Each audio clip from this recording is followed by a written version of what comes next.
भर की तरह पूरी दिन नौशेर और फिरोज के मुख्तलिफ शहरों में सियासी समाजी रहनुमा रोडों पर निकल आए और सिंध के अलावा दीगर सूबों के लोगों के सिंध में बनने वाले डोमिसाइल के खिलाफ जबरदस्त एहतजाजी मुजाहरा किया। मुजाहरे से पीर रुकनुद्दीन हाशमी अबू पोटा वेलफेयर के मीडिया ऑर्गेनाइजर मोहसिन अली अबू पोटो पीपी शहीद भुट्टो के सच्चल राज पर इमदाद मुगल एसयूपी के रज़ाक शर पीपल्स पार्टी के तालिब लाशारी जीडीए रईस हाजी अब्दुल रहमान राज पर और समाजी शख्सियत रईस शब्बीर अहमद राज पर ने कहा कि आज तक सिंध से जारी होने वाले दीगर सूबों के लोगों के जाली डोमिसाइल रद्द किए जाएं। उनके डोमिसाइल बनने से सिंध के लोगों की हक तलफी हो रही है जो हम किसी सूरत बर्दाश्त नहीं करेंगे।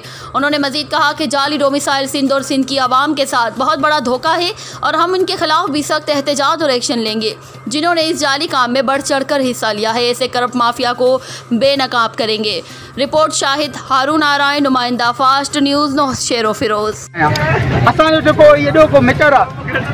बोगस डोमिसाइल वारो जो मसलो है न सिर्फ सिंध जो हिकिड़ो इहो मसलो है अहम मसलो है। इन सां ॿिया बि जेके लाॻापियल मसला आहिनि उहे बि सिंध जे लाइ तमामु घणा अहम आहिनि। एतिरा ई अहम आहिनि जेतिरो ई बोगस डोमिसाइल वारो मसलो असांखे लाइ जीटीए जे एमपीएम के जेके सिंध जे माण्हुनि ते हुकूमत कनि था, सिंध जे माण्हुनि खां वोट वठनि था, सिंध जा माण्हू उन्हनि खे वोट ॾेई कामयाबु कनि था।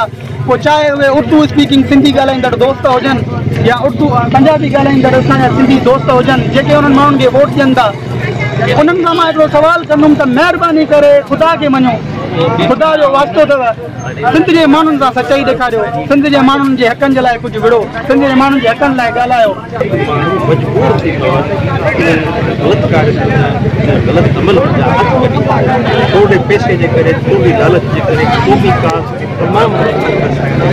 आलमी इदारनि खां या गुज़ारिश आहे त जेतिरो थी सघे असांजे हिन मसइले में मदद ऐं